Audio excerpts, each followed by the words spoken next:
Health channel కు స్వాగతం. నోటి బ్యాక్టీరియాతో గుండెపోటు ఎందుకు ఎలా కలుగుతుందో నేడు తెలుసుకుందాం. నోట్లో నివసించే బ్యాక్టీరియా దంతాలను దెబ్బతీయడమే కాకుండా గుండెపోటు ముప్పును కూడా పెంచుతుందని ఒక అధ్యయనంలో తేలింది.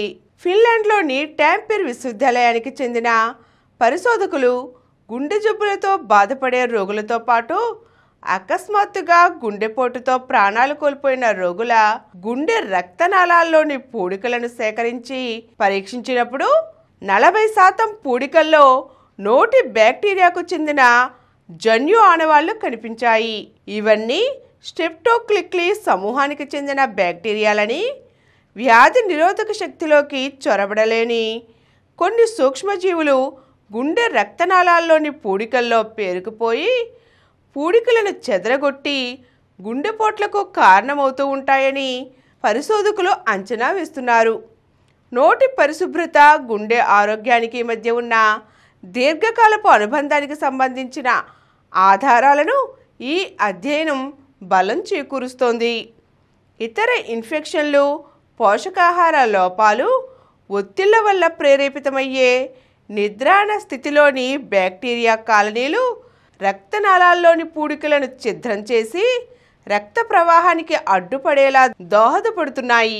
అయితే బ్యాక్టీరియా నోటి నుంచి గుండె రక్తనాళాల్లోకి ఎలా చేరుకోగలుగుతుందనే దానికి సంబంధించి మరింత పరిశోధన అవసరం. అయితే అప్పటి వరకు గుండె ఆరోగ్యాన్ని మెరుగ్గా ఉంచుకోవడం కోసం నోటి పరిశుభ్రతకు ప్రాధాన్యం ఇవ్వవలసిందే.